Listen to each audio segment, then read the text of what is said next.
Imana yambwiye ngo nze mbabwire ngo ntimuzakorwa n'isoni ibatabariye hehe hagati. Abakiriye ubwo butabazi batanga abandi batera haleluya. Ese wari umukeneye se? Wari ukeneye gutabara? Reka dukoreshe umwanya ungana n'uwo dufite dusome mu butumwa bwiza bwanditswe na Luka ibice 6.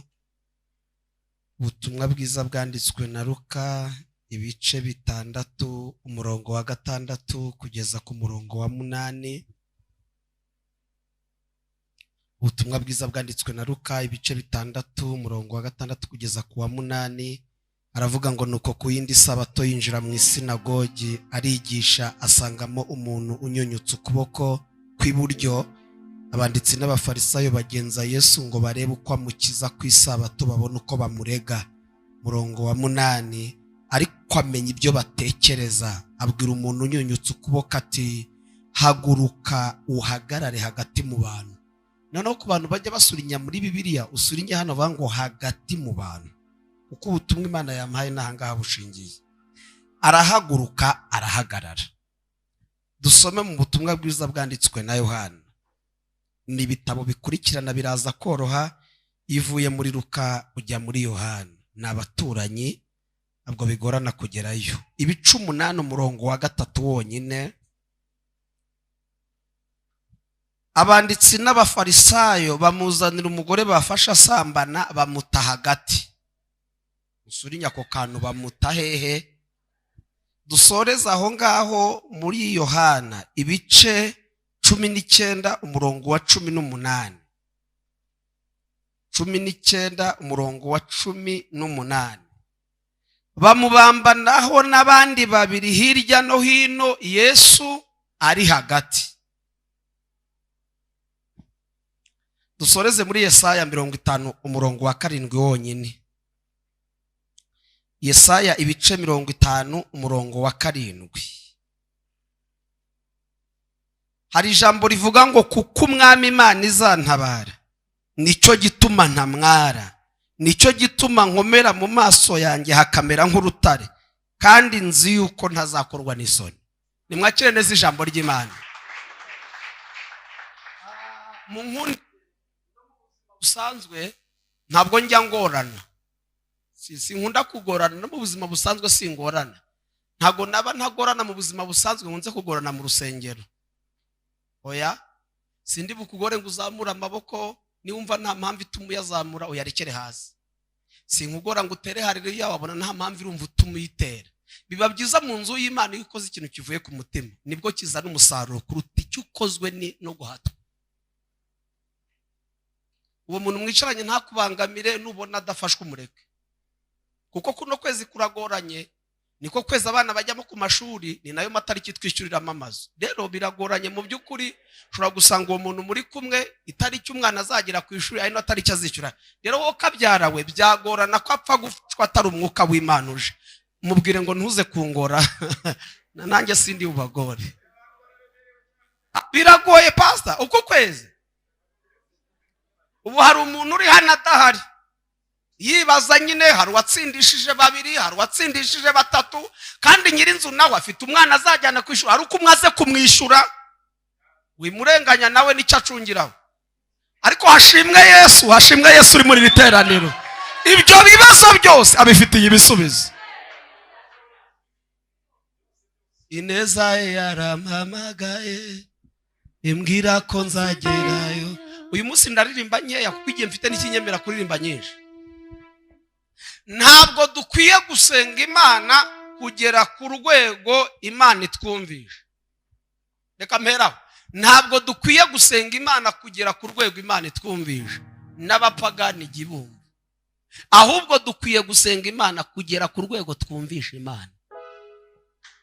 Utandukanye ko yakumvishe no kuyumva. Mushumba, abakristo bumvisha Imana ntibagorana, kuko iyo umuntu yumvisha Imana arayumvira. Reka ntange urugero, umubyeyi ufite abana, niba umwana icyo agusabye ukimuha, wowe ukamusaba ntakumvire. Wowe aragusaba nk'umubyeyi, ariko we wamubwira ntakumve. Imana ituvane mu gihe cyo kutwumva, itugeze mu gihe twebwe cyo kumva Imana. Aburahamu amaze kuyumva Imana ageze muza igaruka kumumusaba, kandi bikora ibizi ko imugerageje, nayo yari ibizi ko imugerageje. Ariko kuko Aburahamu yumvisha Imana, ntiyafata umwana ngo amurutishe Imana, afata Imana yirutisha umwana. Umuntu wumvisha Imana ntabwo afata ibyo yakoze ngo abirutishe yabikoze, ahubwo afata yabikoze igahora hejuru, ibyo yakoze bigahora hasi. Haleluya. Mubwire ngo nkwifurije kumva Imana kuruta uko yakumva. Hari ijambo ry'ubuhanuzi ngiye kuguha mu mwanya mfite. Mumpe ikiganza umubwire ngo ntabwo uzakorwa n'isoni, Imana igutabariye hagati yabo. Haleluya, haleluya. Ongera umubwire, nasenze irambwira ngo nze mbabwire ngo ntabwo uzakorwa n'isoni, igutabariye hagati y'abari bazi kuzakorwa nazo. Haleluya.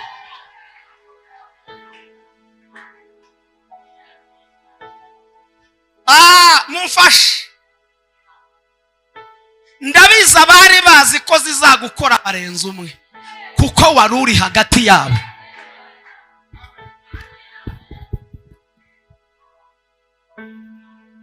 Bibiliya yavuze ngo ku yindi sabato, bivuze ngo hari yari yabanje, bazana umuntu unyunyutse ukuboko bamushyira mu iteraniro, kandi intego ari ugutega Yesu umutego ngo barebe ko amukiza ku isabato, kuko amategeko yabo atabyemeraga. Ntabwo bigeze babwira Yesu ngo twaguteza umutego. Yarebye mu mitima, amenya ibyo batekereza, amenya ko bazanye umuntu mu iteraniro ari umutego. Basi hari abantu baza muri iteraniro baje kureba koko niba ukoreshwa n'Imana. De la CN. Haleluya. Akaza asa n'uje guhinyuza Imana ikubamo.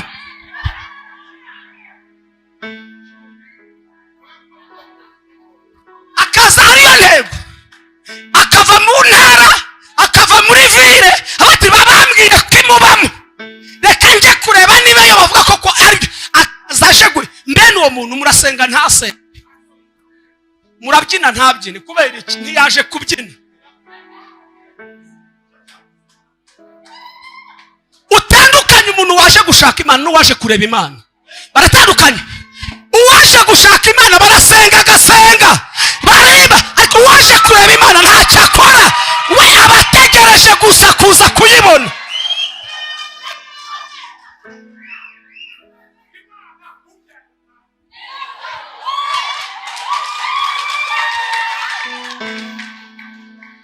Ngo arebye mu mitima yabo. Ndashimira Imana ntabwo yerekwa, Imana irareba, irebye mu mitima ngo imenye ibyo batekereza, imenya ko hari umuntu bazanye mu iteraniro kandi bamuzana nk'umutego bamuteze. Mwumva ijambo ryanejeje ngo ntiyamurekera hagati mu iteraniro, ngo amuvana mu iteraniro hagati, amuzana hagati ya bamwe bamuteze umutego. Nasomye Bibiliya isobanuye, ireje avuga ngo kuki yamuzanye hagati, ngo kwari ukugira ngo amukirize aho bareba.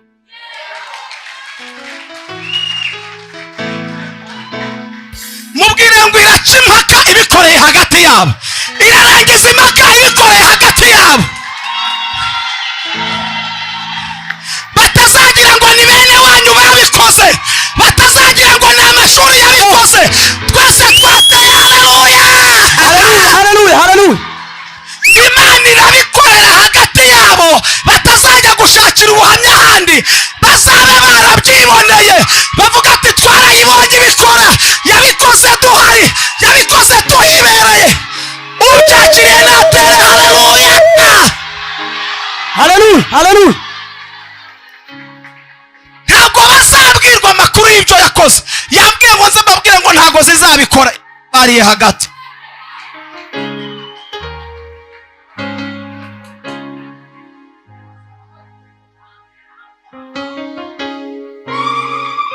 Ngo amuvana mu iteraniro iteraniro amuzana hagati y'abafarisayo, amuciriza hagati yabo. Mwumva ijambo Yesu yavuze ageze kwa Lazaro. Yaravuze ngo ndabizi kusanzwe unyumva ko kubwo abantu bagize gute.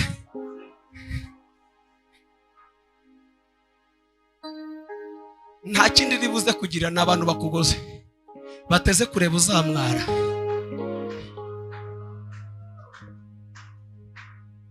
Sindi buvuge nk'ugiye gupfa nashaka ntegeke nzagaruke ndaryari. Ndakoresha igihe kingana n'icyo mfite. Na Yesu yagiye atabirangije nkaswe ngiye uzapfa. Kamabwiza ukuri. Se gutinda utegereje ibindi. Ubu ndimo ndavuga uko Imana yambwiye kuvuga. Mubwire ngo igutabare hagati yabo ntago zizagukora. Kandi mushu hari icyo namenye, ntawe utagira abantu bamugose. Ntawe utabagira. N'abafite ama etage bagoswe na credit za banki.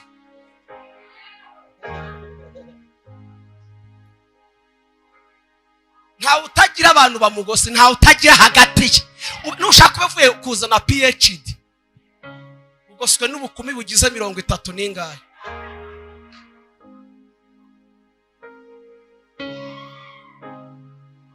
Ntibahora bakubaza ngo ni ryari. Abo saba kugoseze. Ese ko ntacyo tubwira abo saba kugoseze. Mubwire ngo nushaka uburinzo ntawe utagira ibimugose. Ukuresha kose nushaka ube waje witwaye. Namenye ko ntawe utagira he have.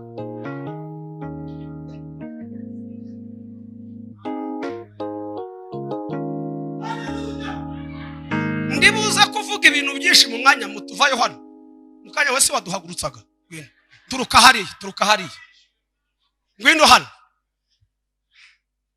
Ngwino. Kuki nge n'uyu muntu duhuye?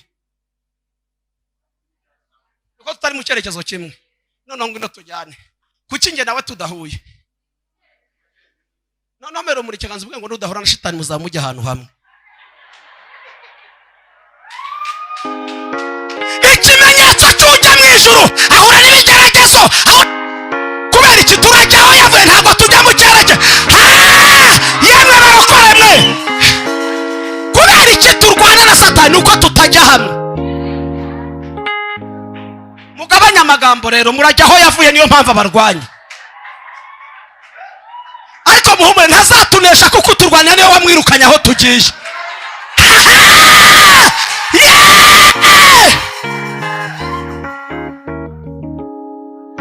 Utahutuje rero kubera mpamba kurana uko mutajya ahantu hamwe. Ijambo rya kabiri ntabwo Herode ahiga umwana wese wavutse. Herode ahiga umwana wavutse inyenyeri kaka. Herode ntabwo arwanya umwana wese. Herode arwanya umwana wavutse inyenyeri kaka. Simpamva gufitiye ubwoba ni inyenyeri yawe. Kandi ntabwo umuntu uri hejuru arwanya uri hasi. Uri hasi arwanya uri hejuru. Nubona umuntu akurwanya uzamenye ko muri hejuru.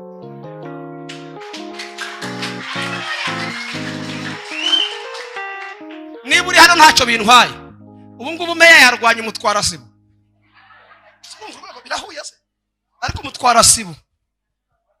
Kubera iki? Arumva ashaka kwicara aho yicaye. Nubwo Herode rero arwanya umwana wavutse inyenyeri kaka, mumpera ikiganza umubwire ngo nta wazimye inyenyeri atakije.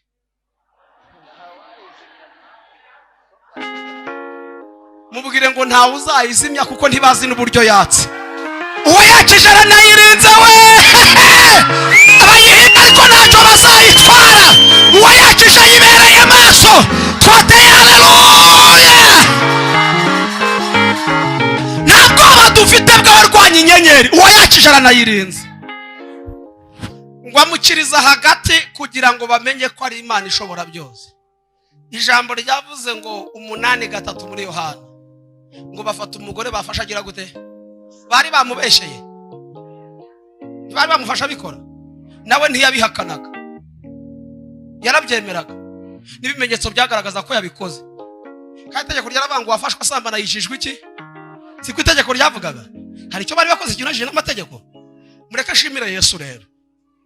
Ajya naturengera n'ibyo twakoze ari byo. Ari n'ibyo usanga ibyo baturega ari byo.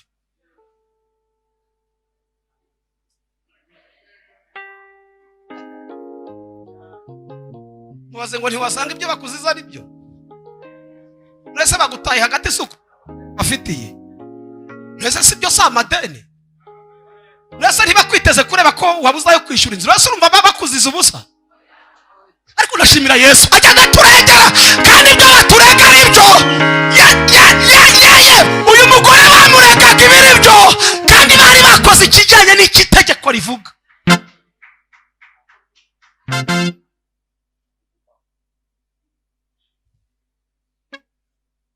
Niba hari ahantu hanezeza niyo ndi kubwiriza ku Gasaraba kuko niho nashyikiye mva mu ntara. Nambaraje y'icyatsi kibisi. Ibaho zimwe zabagaho kalendari zari zanditseho Mariboro niho nashyikiye. Ndahabwiriza nkanezerwa kuko niho nashyikiye mva mu Bisesero. Mariboro yabagaho kalendari yitati urakoze nabanza nawe ariyo wazanye. Ayizi nkuyizi. Namwe nubwo mucacatse rero abantu bajye baduhisha kera hashize. Nta utagira kera bamwe baramwaraje kuzibitoke akasha none murayitura sharekasha. Batekereza kuva mu ntara uziko nugera i Kigali umuntu agira ibitekerezo bijyanye n'ahantu atinze. Nge navuye mu Bisesero Karongi ibitekerezo bimbwira ngo nugera hitwa Nyabugogo umuntu wese muhura umubazo witwa Fideli arahita kwereka aho ari. Uko niwe narinze ubi Kigali twariganye primaire ibiteye bati wagenda hitwa Nyabugogo umuntu wese muhura umubwire ngo ndangira kwa Fideli arahita deka nese giga.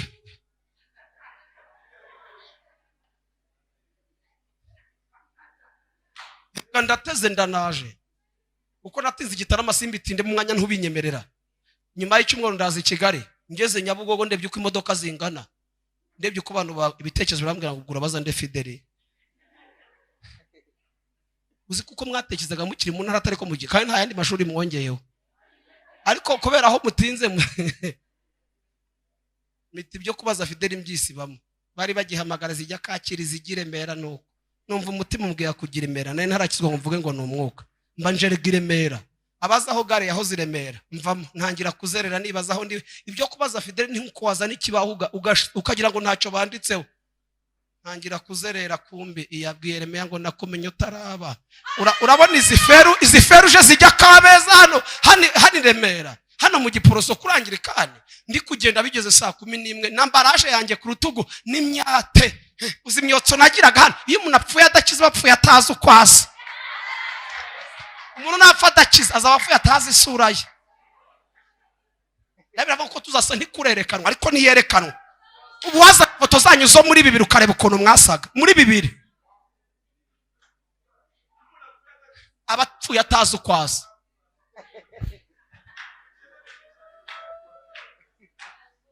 Bigeze saa 11 n'igice muri feruje ndi kugenda mbona mpuye na Fideli.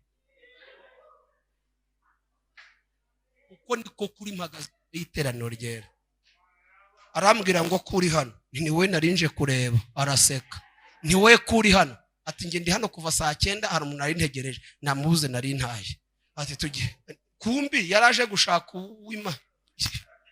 Ati tugende mba ku Gasaraba dore yaratwe ahahirye. Araza ati wacu nahangaha tubaho twakoze hano Kanombe nahatoraguye avoka nahabaga ibishyimbo hano mu ikorosi saho bita kwa padiri nagiye kuragira inka za mama w'ikuga. Sinzi niba kiriho ngo nzaje kumusura mbwene ndi wa mutipe waragira inka za mama wawe. Icyo nari mbivugiye ni kimwe mu mwanya nshigaje kambaze wacurangaga uwakinnye filime n'uwayanditse umenye ibice bigize filime nene n'uwagize gute. Mwumva ikintu kintangaza rero n'uburyo umuntu abona igice kimwe kigize filime y'ubuzima bwawe akagira ngo irangiriye aho ngaho.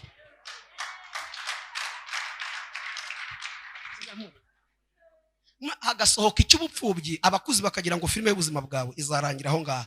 Kumbi ntibamenye ko wayanditse yayihaye n'ayandi ma episode atarajya hanze kandi kiboneka ni icyasohotse ariko hari ibindi bice bigize filime y'ubuzima bwawe bitarajya habona.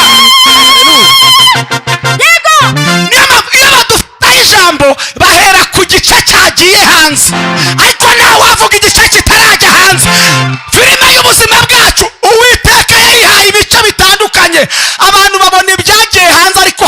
kazashyirwa hanze.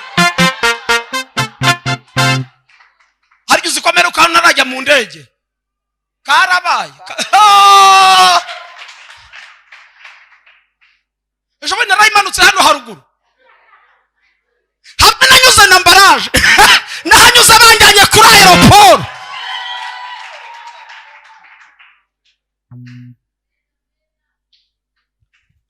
Ata wacu aho mu biseseraho Imana ndokora 94 tuhasimbuke, abonye nsigaye njyenyine nkaho yakambwiye amagambo nkomeza, arambwira ngo nuba gushyira mu ishuri ukiga hari ikintu cyazavamo kandi ntabana n'ubumuga.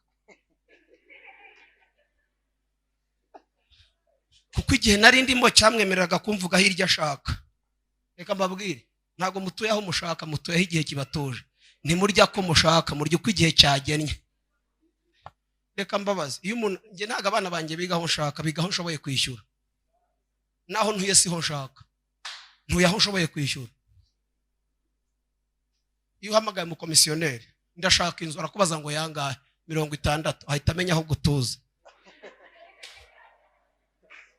Wowe uvuga amafaranga nihita, kandi abazikaritsiye za make n'izameje ufite angahe 60, yego ndaza kuguhamagara, dore aho nayibonye. Warekarama ngo nihabi kandi ari ufite amafaranga, ufite niya kugenera aho utura. N'abagura ibibanza mugura ibibanza bijyanye nayo mufite.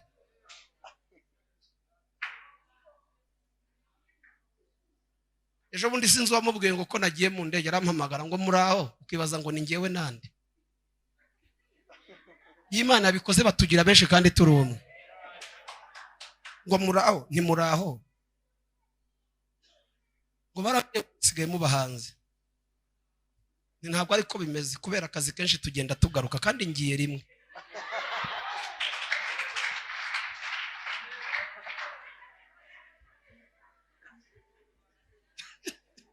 Mubwire ngo bazabyagura kandi bikiri bito kuko byakozwe n'Imana. Nabazaniye ubuhanuzi buvuga ngo ntuzakorwa n'isoni igutabariye hagati yawe. Ngo bamuta hagati bamufasha sambana. Babwira Yesu ngo gira icyo bivugaho. Itegeko rivuga ko ufashwa sambana yicishwa amabuye. Kandi mwumva icyantangaje, baje bayitwaze kuko bavuga dushobora gusanga aho tuyamuterera nayahari. Baza bayafite mu mufuka ati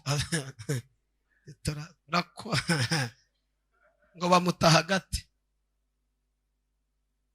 Yesu ngo arunama arandika, arunamuka tutarakora icyaha namutera ibuye, ngo arongera arunama arandika.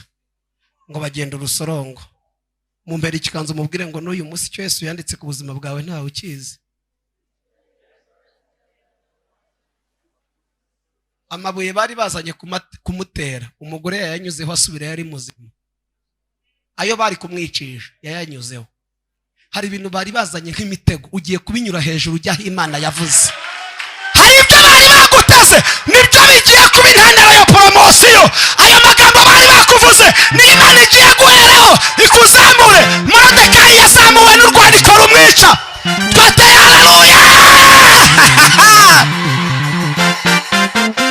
Ibyo baregeshaga Moridekayi nibyo byabaye bimuzamura.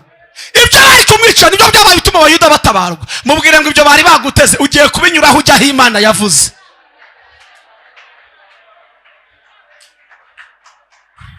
Ngo Yesu arunamuka ati ntawe gutate ntawe, ati kuba ataguci nanjye sindi gucira igendere. Atabariwe hehe? Atabariwe hehe? Atabariwe hehe? Hagati y'abande. Mubwire ngo ntakorwa n'isoni gutabariye hagati yabo. Nibishaka byumvwe na babiri bari bazi ko Imana igutaba bakugose, abari bazi kuzakorwa n'isoni, bari bazi ko abana batazajya ku ishuri, ariko ntago biri buze gukunda. Yambwiye ngo ntabwo isoni zizabakora, ibatabariye hagati hagati hagati hagati hagati hagati.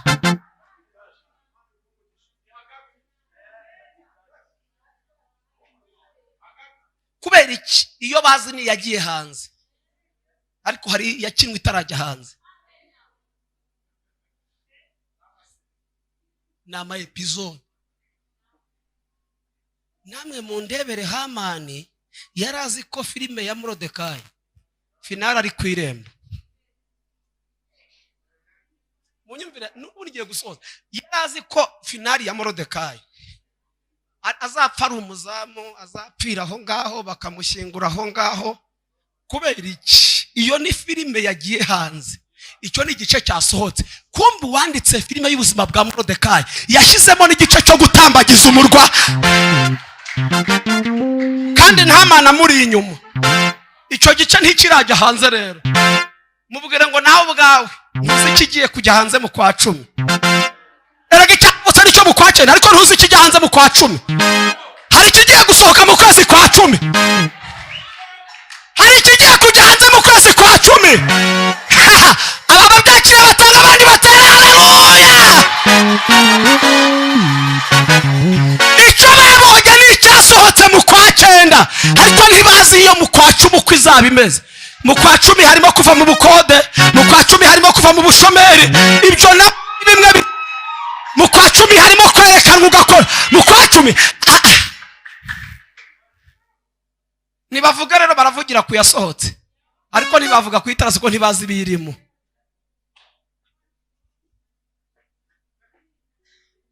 Ijambo ryavuze ngo bamubambanaho n'abandi babiri. Yesu ari hehe?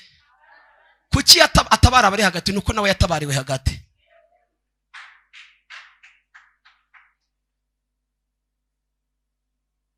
Mushumfite isengesho ririmo umujinya n'uburakari ariko butagatifu. Nabwiye Imana ngo ndashaka kunkura mu gihe cyo kukuvuga gusa, unshyire mu gihe cyo kuvuga na kwerekana. Dukeneye kubwira abantu Imana tunayibereka. Tubereke Imana nibi. Hari abatazemezwa nuko wayibabwiye, bayemezwe nuko bayibonye igaragara mu byo yakoze. Byagorana ko umugabo yumva kandi buri mu gitondo umusaba iposho, ariko bizoroha kuyimubwira ngo ati uyu mwaka wose ntugire ikibazo. Atiye umwaka wose narawishyuye. Neta ahita azimanura ati Imana yanjye ahita avuga ati ko kangahe ntuzansiga. Ariko si buyazanwa n'iki buri gitondo? Uyu mwaka utarashira igushyire mu gihe cyo kuvuga unayerekana, uyibwira abantu ariko unayibereka.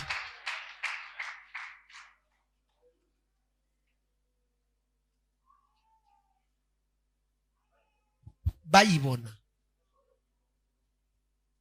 Soze ejo nagiye ahantu maze kwigisha umusaza arambwira ati ariko icyo mfana bavuga butumwa niki? Ntikimbwire niba ntaragikora sinzagikore, niba naragikoze nzagikosore. Ati babaha isaha ngo mubwirize mukamara 45 muvuga ubuhamya, mwagiye muvuga ijambo ry'Imana ko ari cyo baba bahereye umwanya. Ndavuga ni sinkubahutse ariko nkundire nkubwize kuno kuri, niba utaraguri hafi yo kugwa atiye ntabwo Imana ari izo nyuguti ziri muri Bibiliya.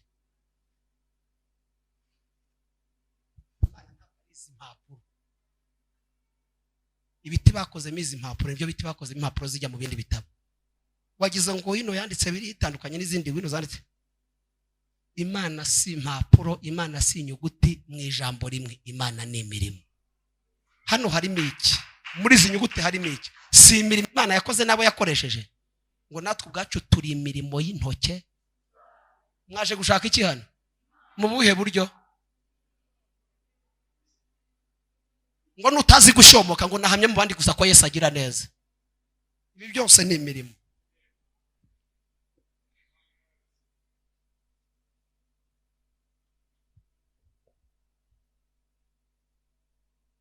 Data wacu sinari kuyimubwira ngo ayumve, ariko uyu munsi yayumva kandi anabyubashye. Ntabwo yatinyuka kuvuga nkayo yavugaga, kandi simbimusaba igihe kirabimutegeka. Ntabwo ngiye musaba ko anyubaha igihe kimutegeka kunyubaha, n'ubwa nduta. Kera ngo umukuru w'umuryango yabaga ari umukuru, uyu munsi umukuru w'umuryango aba ari ufite. Ugasanga umutipi wa 25 ayoboye umuryango urimo abasaza ba 45 kubera ko afite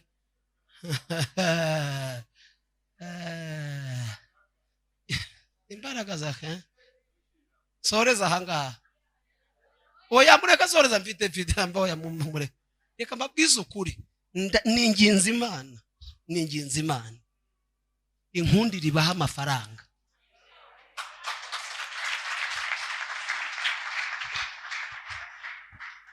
Bizatuma mukira yo mahane, bizatuma mutura abantu muhora mwikoreye ngo barabanga, bizatuma muvuga ngo abapasiteri bakunda abakire gusa, nawe kandi ushaka kuba we. Ariko n'igihe turenganya abantu mu by'ukuri. Ngubu niba umushumba akeneye fundraising aguhamagare nawe ukeneye gufashwa.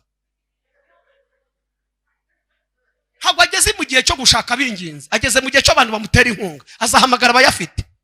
Usa rero ngo ntibagwa, ufite iki cyo gutuma baguhamagare ngo utange, tuvuge ukuri. Utanga iki? Niba kenera gusenga yita tubazakubwiriza usenga, ariko amafaranga ntayo ufite. Mureke gucumuzwa n'abantu, umubwiriza avuga ngo ikintu cyose kigira igihe cyacyo. Ubwo urumva ushaka kuzana protokole zigatitira ngo bashaka umwanya, wakwicaye ahugeze. Urabona igihe urimo ari cyo gutitiza protokole winjiye hangaha.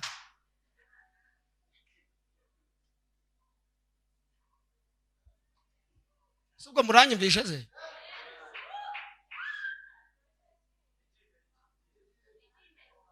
Kandi abantu bari mu bihe bigoye biyenza kubi. Uvuga ibintu ati mvugo nawe wakwihanganye ngo ntawe ugusura, nawe ubwawe aho utuye birakugora kuhagera urunyiraho, ubona ari nde bizorohera koko.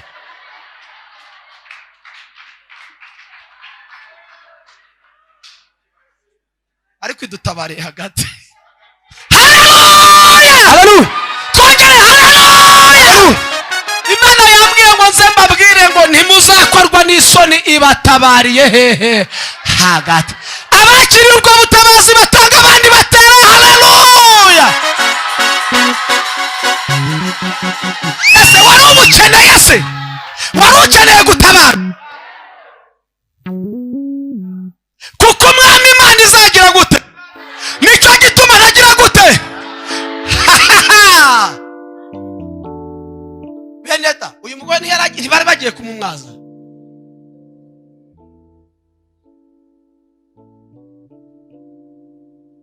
Shimira Imana. Ndabizi Imana yagambiriye gukora ibidasanzwe kuri uyu wa gatanu. Ikomeze igira akazi keza. Mubwire ngo ikomeze igira akazi keza. Komeze igira akazi keza. Aje kuyishaka bayibona, ari nabaje kuyireba batahe bayibonye.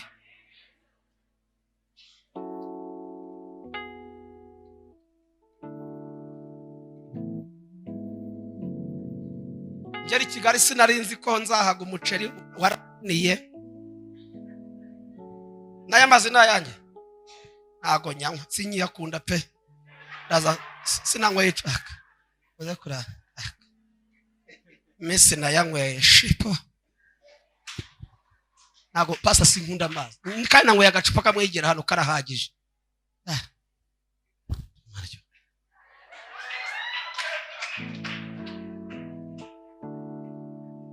Iki ejo nagiye hano umuntu arambwira ngo John ngo urabyibushye cyane ngo gabanya ibiro. Ni mbere yo kwibaza ku mibyibuho y'abantu mujye mubaza impamvu yatumye babyibuha. Ibi ngibi byica iperereza ry'abazimu. Asya ariko mwe maba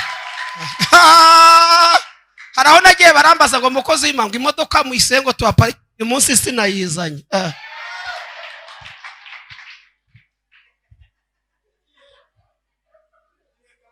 Usenge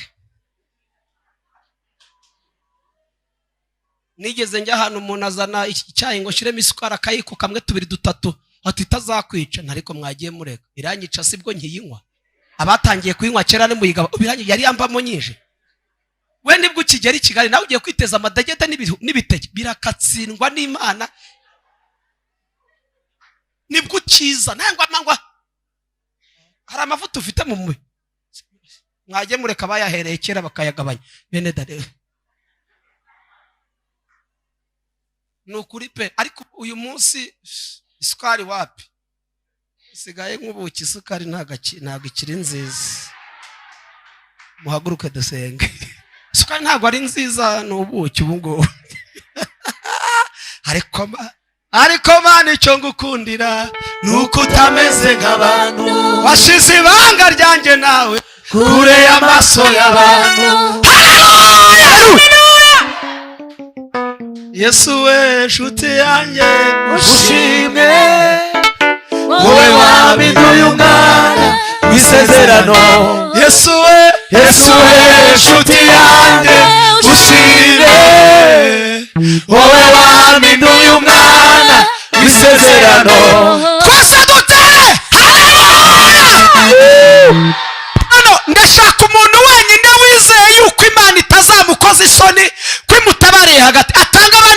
haleluya.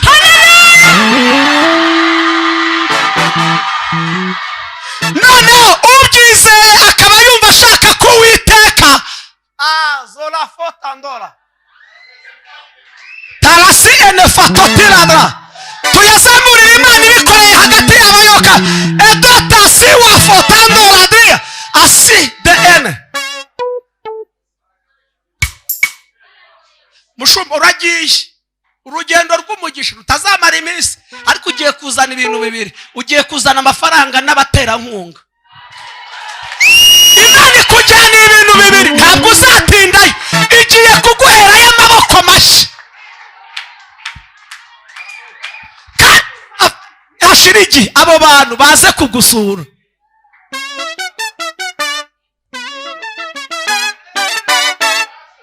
Imana izaguha urusengero rufite hasi no hejuru. Ijambo rya kabiri ntabwo ruzaba ari urusengero rwonyine, ruzaba rufite n'ibindi bikorwa byinjiriza church ku ruhande.